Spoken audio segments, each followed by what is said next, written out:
Inyong mapapakinggan ang programang Know Your Bible. Alamin ang inyong Biblia. Hatid sa inyo ng World Radio International and is supported by Church of Christ. Narito na si Brother Daniel Oliva. Magandang umaga po muli mga kaibigan at mga kapatid. Ito na naman ang programang Alamin ang inyong Biblia. Know Your Bible program. Hatid po sa inyo ng World Radio International to White Sparrow Road Church of Christ in West Monroe, Louisiana, USA. Inyo po lingkod na nagbibigay ng mensahe, Brother Dan Oliva. Ito po ay marinig nyo every Sunday dito po sa Baguio, GMA Radio, DWRA, broadcasting every Sunday between 5 to 6 o'clock in the morning. Ang ating pong station ay Barangay 92.7 FM. Pero sa YouTube po, ina-advance natin ito para naman sa ating mga kapatiran sa buong Pilipinas and of course, including other places in the whole world. Ito po ay intended for November 23. Ang pamagat po ng ating pag-aaral ngayon sa wikang English ay The Pharisees Condemned by Jesus, The Reasons.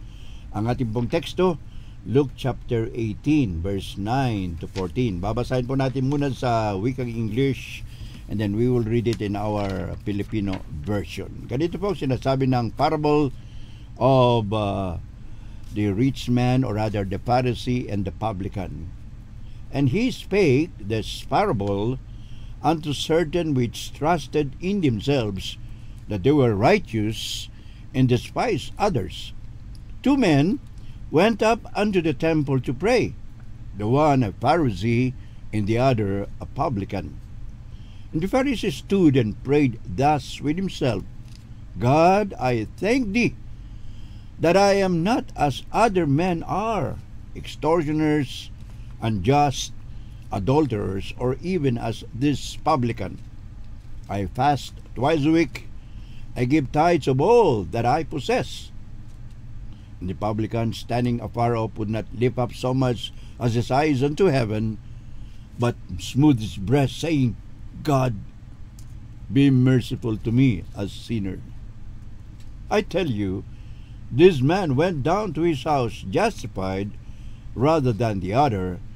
For everyone that exalteth himself shall be abased, and he that humbleth himself shall be exalted.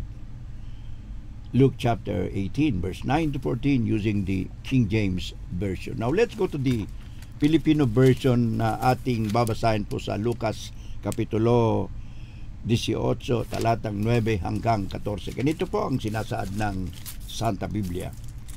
Sinabi rin niya ang talinhagang ito sa mga taong matuwid ang tingin sa sarili at hinahamak naman ang iba. May dalawang lalaking pumasok sa templo upang manalangin. Ang isa ay Pariseo at ang isa naman maniningil ng buwis. Tumayo ang Pariseo at nanalangin ng ganito, O Diyos, nagpapasalamat ako sa iyo sapagkat hindi ako katulad ng iba na mga magnanakaw, mandaraya, mga ngalunya, o kaya'y katulad ng maniningil ng buwis na ito.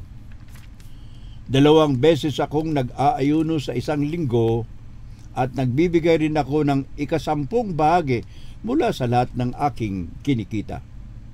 Samantala, ang maniningil ng buwis na may nakatayo sa malayo at di man lamang makatingin sa langit, dinadagukan niya ang kanyang dibdib at sinasabi, O Diyos, mahabag po kayo sa akin na isang makasalanan.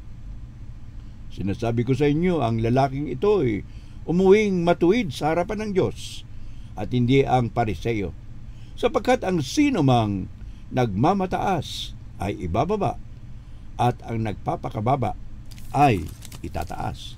Yan po ang ating pagbabasa sa ating teksto sa Lucas Kapitulo 18, talatang 9 hanggang 14 sa English at sa salitang Pilipino. Now, dumako na po tayo sa ating introduction. First of course, we will read the introduction in English and then we will make some translations in the Filipino language for the sake of our brothers and sisters all over the Philippines and actually brothers and sisters all over the world. This parable although spoken by Jesus almost 2,000 years ago, is still very true today.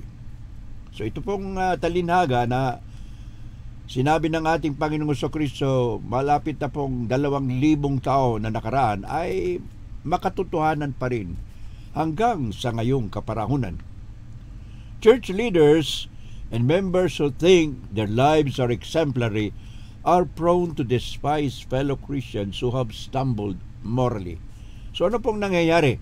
Ang mga sanasabi nating namumuno sa iglesia at kahit mga membro na namuhay ng maayos sa harap ng Panginoong Diyos, sabihin na nating exemplary, magandang halimbawa ang pinakita nila. So balit ang problema, hinahamak po nila yung mas mababa ng mga Kristiyano, yung mga nagkaroon ng mga kasalanan. Halimbawa, nakulong at nakalabas, nagkaroon ng kasalanan sa kanilang pamumuhay. So these people become uncomfortable and when they see and meet these people who had previously stumbled morally. So pag itong mga sinasabi nating self-righteous na mga pangulo or leaders ng isang kongregasyon, pati na rin mga miyembro, pag nakikita nila itong mga dating, sabihin na nating dating mga makasalanan, ay hindi po sila komportable na makita sila o makasalamuha sila. Ganun po ang kanilang tingin sa kanilang sarili. So sa leksyon po ito mga kaibigan at mga kapatid, pag-aaralan po natin ang 4 na bagay tungkol sa talinhaga ng ating Panginoong Jesucristo nito. What are these 4 things that we can learn from the parable that Jesus gave regarding the Pharisee and the publican? Number 1, reason. The reasons why the Pharisees trusted in themselves. Ano po ang mga dahilan kung bakit itong mga Pariseo, kasama na rin yung mga Sadduceo na dyan, ay sobrang tiwala sa kanilang sarili? Number 2, they despise people who are morally inferior. Hinahamak po nila yung mga kapatiran, o sabihin na nating miyembro ng iglesia, na natisod sa kanilang pamumuhay. Number 3, they exalt themselves for their righteous lives. Itinataas po nila ang kanilang mga sarili dahil sa tingin nila sila ay mga mabubuting tao. So, self-exaltation ang tawag dyan. And number 4, part of the lesson, Jesus exalts those who humble themselves. Kung pag-aaralan po natin sa talinhaga na ito, ang itinaas ng Panginoong, spiritually speaking, ay yung mga nagpapakumbaba. Yung sinabi nila na sila po ay makasalanan. So yan po ang ating pag-aaralan sa pag-aaral na ito, sa leksyon na ito, the Pharisees condemned by Jesus and the reasons. Kinundina ng ating Panginoong Jesucristo ang mga Pariseo at mga Sadduceo at ang mga dahilan kung bakit sila ay kinundina ng ating Panginoong Jesucristo. First discussion, number 1, what are the reasons the Pharisees trusted in themselves? Ano po ang mga dahilan kung bakit itong mga Pariseo, kasama niyo mga Sadduceo, ay sobrang tiwala sa kanilang sarili, spiritually speaking? Well, the Pharisees held a separatist mentality. For the name Pharisee itself means separated. So, itong mga Pariseo, may mentalidad sila o pag-iisip nila na humiwalay.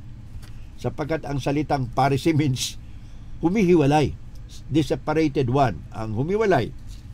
So they believe their own righteousness and adherence to religious laws and traditions that made them superior to others. So itong mga Pariseo, sobra po ang tingin sa sarili na sila po ay mga matuwid na tao sapagkat sila ay sumusunod sa kautusan o mga batas na ibinigay ng Diyos kay Moses, pati na rin yung mga kaugalian o tradisyon nila. So ang tingin nila sa sarili nila, dahil ginagawa nilang mga bagay nito, sila po ay mas matuwid sa mga ordinaryong tao sa loob ng iglesia o kahit sa labas ng iglesia. So they trusted also in their works, like fasting twice a week and paying tithes as proof of their standing with God. So ano pong pinagmamayabang nila? Sila po ay Sabi nila, nag-aayuno sila 2 beses sa isang linggo. At nagbibigay rin ng tinatawag nilang ikapo or 10% ng kanilang mga kinikita. O kasama na rin siguro yung mga ari-arian doon. So yun po yung dahilan kung bakit sila ay nagmamayabang at nagmamapuri. Their pride was so great that they felt no need for repentance or a Savior, believing that they will already find on their own. So sa kanilang sobrang pagmamayabang, niisip nila na hindi na nila kailangan yung tagapagligtas, na hindi na sila kailangan magsisi sapagkat ang tingin nila sa sarili nila, sila ay righteous, sila ay mga matuwid, sila ay magagaling, spiritually speaking. Yun po ang tingin nilang pariseyo sa kanila.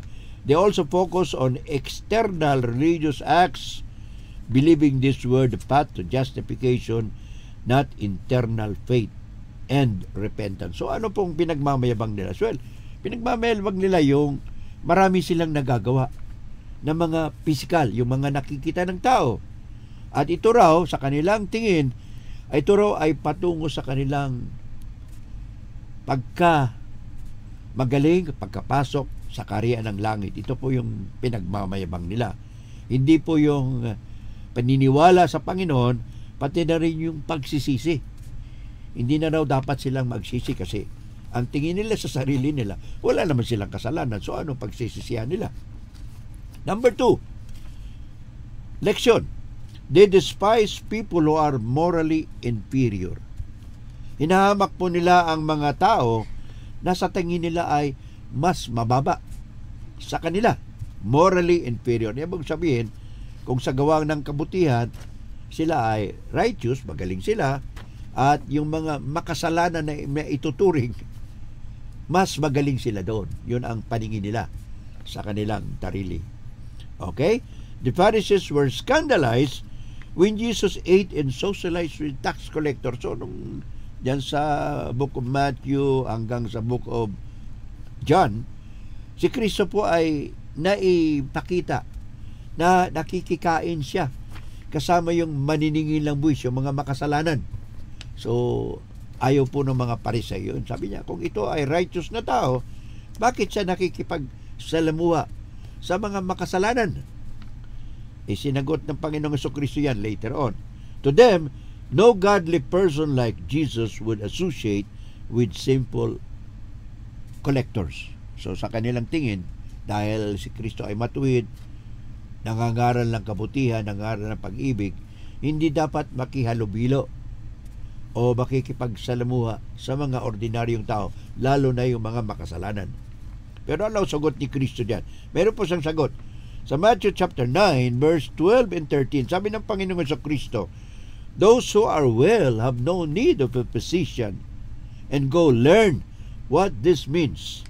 I desire mercy and not sacrifice, for I did not come to call the righteous, but sinners to repentance. Matthew chapter 9, verse 12 to 13. So ano ibig sabihin niyan? So sabi ni Kristo, ang mga walang sakit, hindi nila kinakailangan yung doktor. Subalit, alamin nyo ang ibig sabihin nito. I desire mercy and not sacrifice.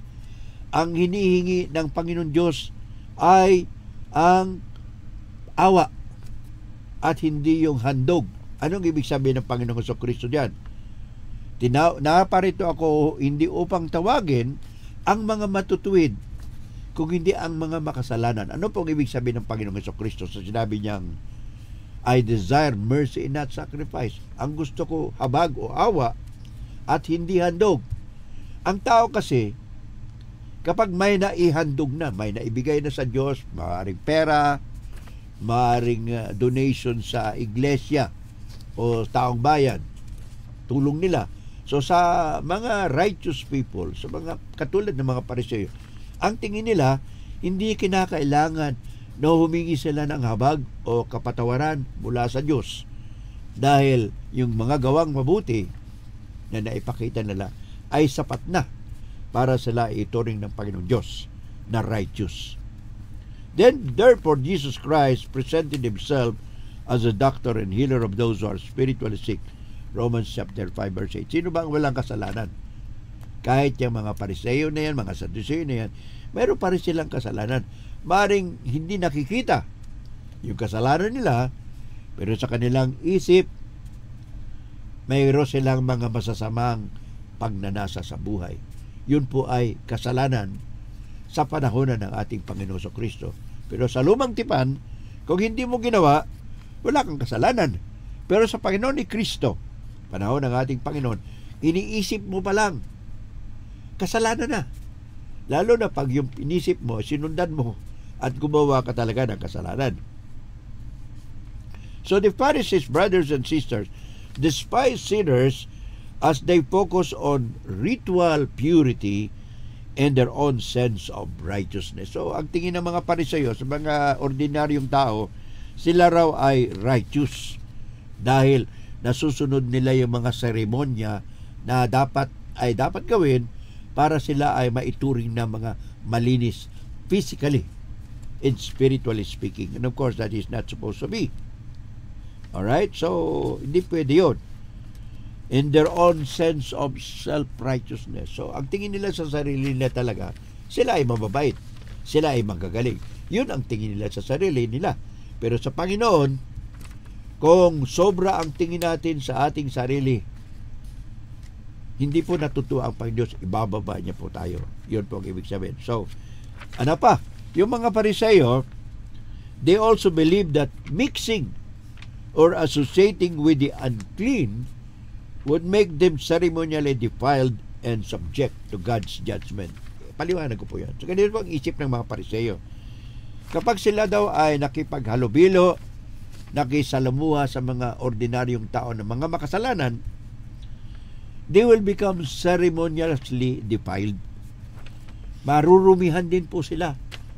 Hindi lang physical, kundi spiritually. So, yun ang tingin nila. Kaya lumalayo sila sa mga makasalanan para sila raw ay hindi mahawa sa kasalanan nila. Pero ang kasalanan po hindi physical, kundi spiritual. Nasa isip, nasa gawa. Ganun po. Pero ito sila, lumalayo sa mga ordinaryong tao sapagkat ayaw nila raw na mahawa sila. So, yun ang dahilan nila kung bakit they despise people who are morally corrupt or morally inferior sa kanila. Number 3, they exalt themselves for their righteous lives. Itinataas nila ang sarili nila sapagkat ang buhay nila ay matuwid sa harap ng Diyos. Yun po yung pagmamayabang nila. Jesus called them hypocrites for they focus heavily on outward appearances of piety and legalistic details. So, anong tawag ng Panginoon? Sabi ng Panginoon sa Kristo, mga ipokrito kayo, mga mapagkunwari, mga mapagpaimbabaw, sapagkat sa inyong panlabas kayo ay malinis. Para kayo mga puntod, para kayo mga pansyon. Doon sa sementeryo, sa labas, nakapintura ng puti.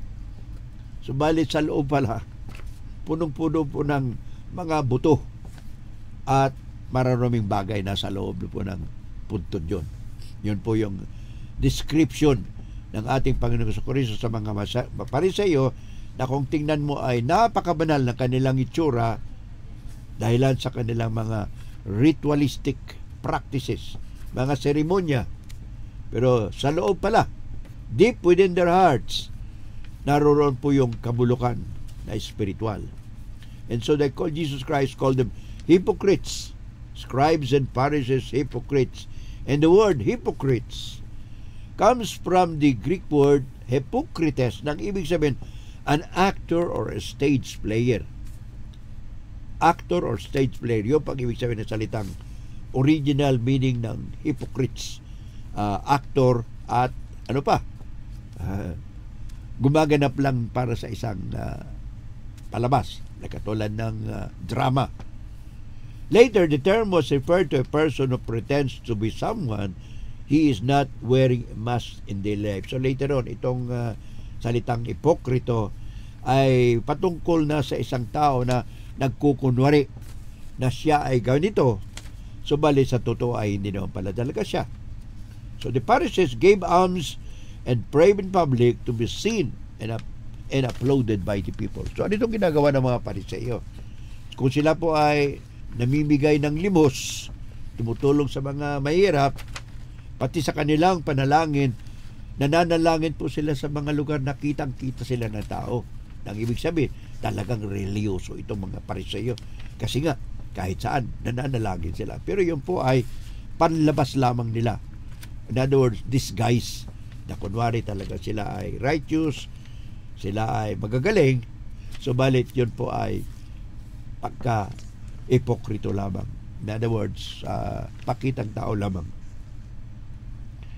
Seeking honor through spiritual titles, greetings, and marketplaces, and having the best seats in the synagogue. Ano po yung mga ginagawa nito mga Pariseo? Well, kung sila po ay pupunta sa mga lugar na may handaan, gusto nila yung pinakamagandang upuan sa kanila, yung pinakamagandang pwesto. Kung pumunta naman sila sa palengke, nag-grocery sila or what, gusto nila batiin sila ng mga tao at bigyan sila ng mga titulo.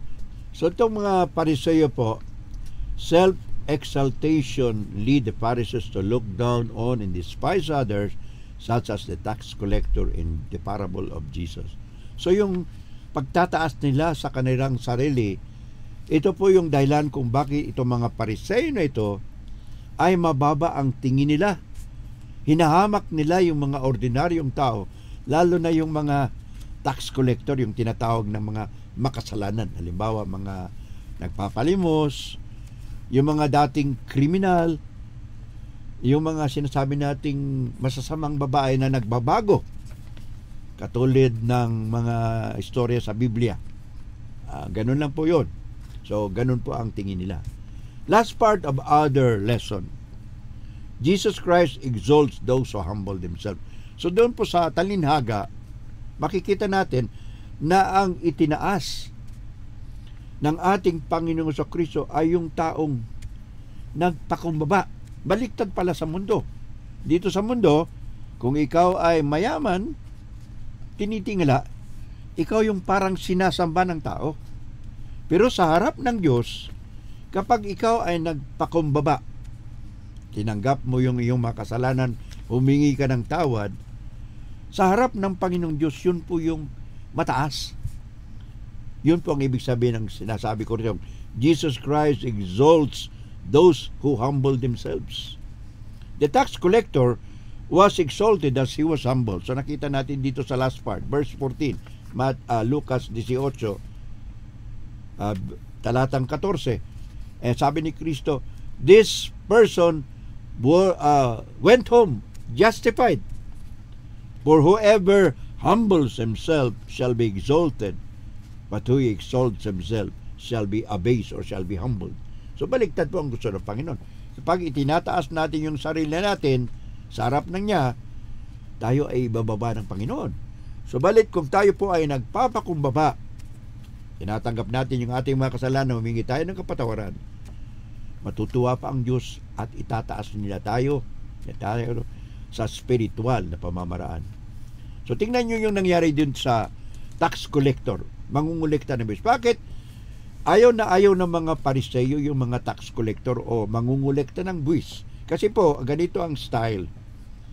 Itong mga tax collector, mga mangungulekta ng buwis, otorisado pa sila ng Roman government na mangulikta sa isang bayan o sa isang lugar. Sabi ng Roman government, magkolekta ka dyan ng 1 milyon na pesos. Ang ginagawa po nitong mga tax collector o mangulikta ng buwis, dadagdagan po nila yung koleksyon at ang sobra sa kanila. Kaya napupuot, galit na galit ang mga Pariseo sa mga tax collector. At isa sa mga tax collector, itong si Matthew, yung sumulat po ng Gospel of Matthew. Meron pa si Zacchaeus at iba pa sa Biblia. So itong tax collector, nang pumasok siya sa templo, nandun lang siya sa labas, hindi siya pumasok.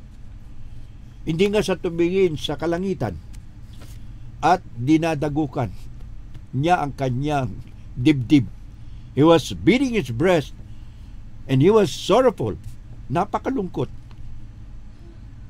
He was poor in spirit. In other words, siya po ay, ang kanyang espiritu ay napakababa. Ang tingin niya sa sarili siya, sobra siyang makasalanan. So he was spiritually poor. Wala siyang righteousness sa tingin niya sa sarili niya at hindi niya nangakailangan na tumingin sa langit sapagkat kailangan niya yung kaligtasan. At sabi ng Panginoong Jesucristo, ito yung taong gusto ng Diyos. He accepted his sinfulness.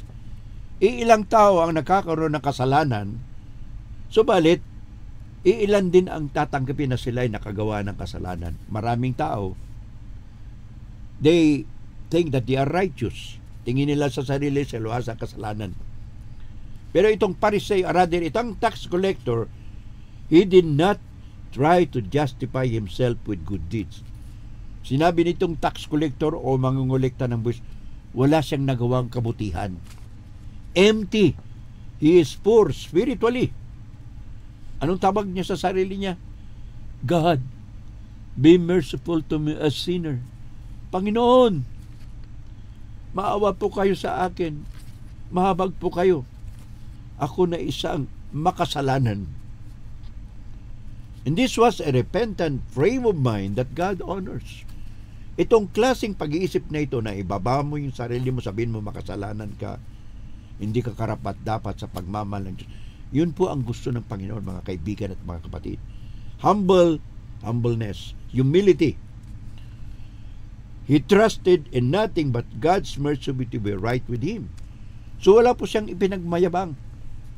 Kung hindi siya po ay nagdepende sa kahabagan ng Diyos, sa pag-ibig ng Diyos, na siya ay patatawarin para siya ay tanggapin ng ating Panginoon Diyos. Hindi lamang dito sa lupa, pati na rin sa kalangitan. And justified, he was declared righteous in the sight of God. So nang siya ay umuwi na, anong sabi ni Kristo sa Lucas 18:14? This man went home justified. Itong taong ito ang siyang nakita ng Diyos na matuwid, sapagkat sa halip na itaas niya ang kanyang sarili, ibinaba niya. At sa pagbaba niya ng kanyang sarili, itinaas naman siya ng ating Panginoong Diyos. Yun po ang leksyon, mga kaibigan, mga kapatid. He sought forgiveness rather than earning it through his own work. So ang hiningi niya sa Panginoon Diyos, kapatawaran. Panginoon, patawarin mo ako. Ako po ay makasalanan. And the more we humble ourselves in the sight of God, brothers and sisters, the more God will be happy. So ano pong leksyon natin dito? Sa talinhaga ng Pariseo at ng mangungulekta ng buwis. Very simple. Please remember this, mga kaibigan at mga kapatid. The lesson, God exalts those who humble themselves. Kapag tayo ay nagpapakumbaba, tinatanggap natin ang ating mga kasalanan, humingi tayo ng kapatawaran, yan po ang kagustuhan ng Diyos. Yung tanggapin natin, makasalanan tayo, humingi tayo ng tawad, tayo patatawarin, at ituturing niya tayo na tayo mga matuwid, at sa darating na judgment day, tatanggapin niya tayo, papapasokin niya tayo sa kanyang kaharian sa langit. Isa pong halimbawa dyan ay yung kriminal na kasama ng Panginoong Jesucristo na nakapako sa krus. Kriminal siya. Subalit, sumampalataya siya kay Jesus noon at hanggang siguro nagkamali siya sa kanyang buhay, nakagawa siya ng krimen at siya ay napako rin sa krus. Subalit, habang nandun siya sa krus at buhay pa, kasama niya si Kristo sa kabila, sinabi niya, Panginoon, huwag niyo akong kakalimutan kapag kayo'y pumasok na sa inyong kaharian. Bakit niya nasabi yun? Sapagkat siya may paniniwala na kay Jesus. Noon pa man, kaya nakagawa lang siya ng kasalanan. At alam niya na si Kristo ay Diyos, na si Kristo ay papasok sa kanyang kaharian sa langit, at kung siya ay humingi ng tawad, magpapakumbaba, tatanggapin niya na siya ay makasalanan, siya rin ay papapasukin ng Panginoon Diyos sa kanyang kaharian doon sa tinatawag nating paradise o paraiso o sinapupunan ni Abraham. Yan po yung ating leksyon, mga kaibigan at mga kapatid. Nawa, ito po nakatulong sa ating pag-aaral tungkol sa mga Pariseo na sila po ay kinundi na ng Panginoon Diyos at mga dahilan kung bakit sila ay kinundi na ng ating Panginoon Diyos. Sa ating pong pagtatapos, conclusion, There are leaders and members in the Lord's Church today who feel so proud and superior because of their good deeds. Totoo po ito mga kaibigan at kapatid. Hanggang sa ngayon, may mga kapatiran, may mga leader na mumuno sa loob ng Iglesia ng Panginoong Jesucristo na ang tingin nila sa sarili sila po ay mataas. Nasa pedestal. They feel so proud that they have done so many good things. They feel so superior because of what they had done. At sa tingin nila, mas mataas sila sa ordinaryo na membro ng church, ng iglesia, lalo na yung mga natisod sa kanilang buhay, nagkaroon ng kasalanan, naging lasinggero, naging sugarol at iba pang uri ng kasalanan. So yun po yung mga klase na tao na ayaw ng Panginoon Diyos. So these people, even today, mayroong mga ganitong tao, they tend to despise and look down on their fellow Christians who might have stumbled along the way. So itong mga leader na ito na mumuno sa loob ng iglesia, mga miyembro, ang tingin po nila sa mga kapatiran na halimbawa, naging sugarol, naging manginginom, nagkamali sa buhay, ang tingin nila mababa. Hinahamak nila ang kanilang kaparehong Kristiyano dahil sila ay nagkaroon ng mga kasalanan sa nakalipas na panahon. At bumabalik nga sa iba. Ito po ay pareho ng example ng parable of the prodigal son. Nakita natin yung prodigal son, binigyan ng pera ng kanyang ama, pumunta sa malayong lugar, ginastos niya lahat yung pera niya hanggang naubos. At nang wala na siyang pera, sinabi niya sa sarili, babalik ako sa aking ama, sasabihin ko, hindi na ako karapat-dapat ituring na anak, gawin niya na lang akong alipin. So balit ang sabi ng ama, bigyan siya ng bagong damit, magpatay tayo ng matatabang karne ng baka o ano paman, at ito'y dati nawala, bumalik, namatay ngayon buhay. So yun po yung gusto ng Panginoon Diyos, na tanggapin natin yung mga nagbabalik loob sa Panginoon, sapagkat lahat naman po tayo ay makasalanan. No, sabi ni Apostol Pablo, Roma 3:23, for all have sinned and come short of the glory of God. Lahat tayo ay nagkasala at nawala ng kaluwalhatian ng Diyos. At ano pa sabi ni Apostol Pablo, Apostol 1, 1 John chapter 1 verse 7, 8 to 9, kapag sinasabi mo na wala kang kasalanan, dinadaya mo yung sarili at ginagawa mo ring makasalanan ang Diyos o sinungaling ang Diyos. So, since nobody is actually perfect in this world, we are all sinners, but we are forgiven through the grace of God, through the love of God.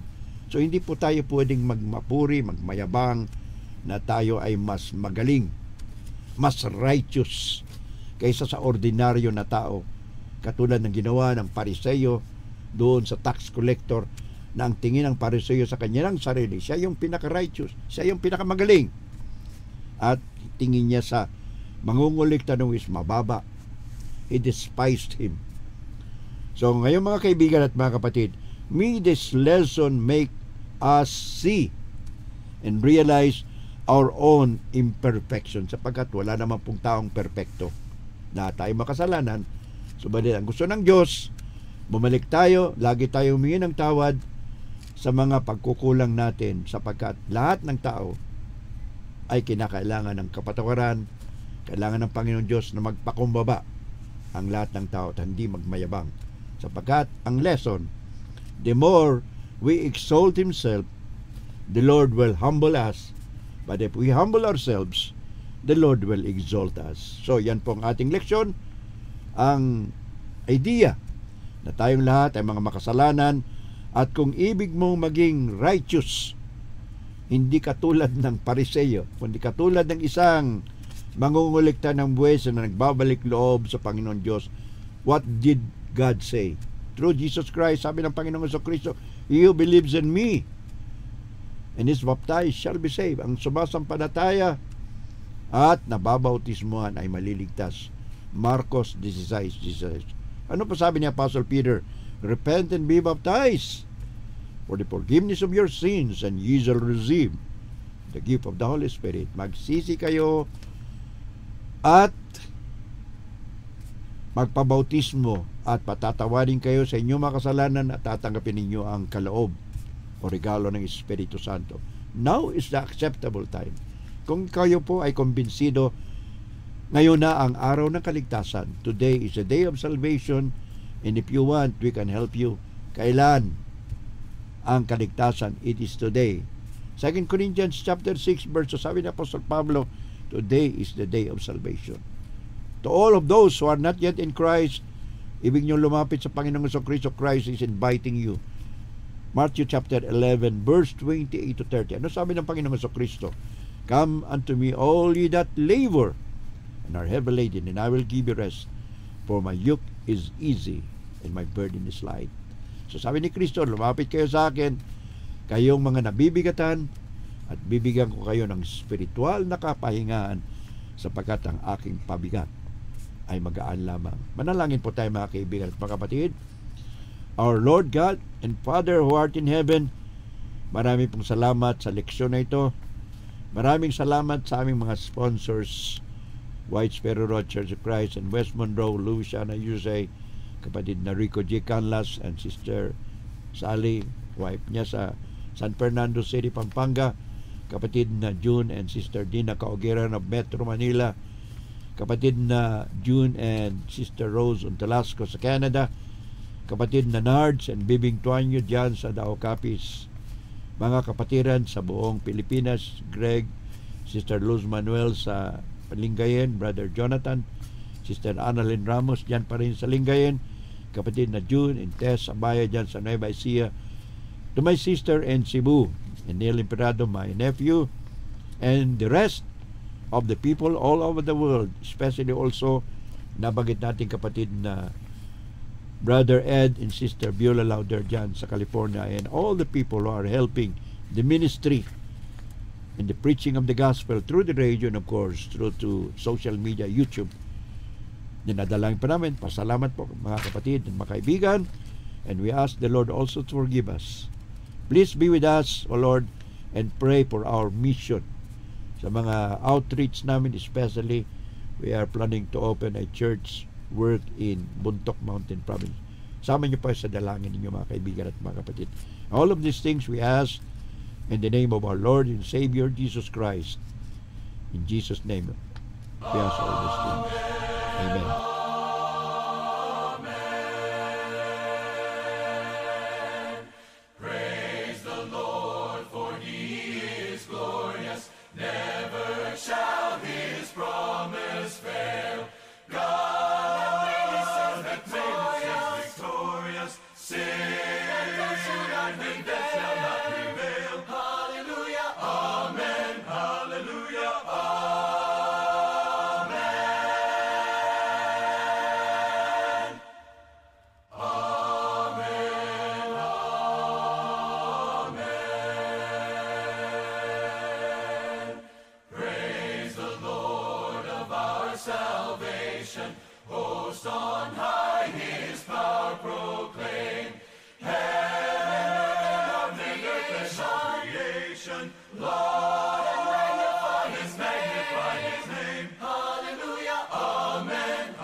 Inyong napakinggan ang programang Know Your Bible. Alamin ang inyong Biblia. Hatid sa inyo ng World Radio International and is supported by Church of Christ.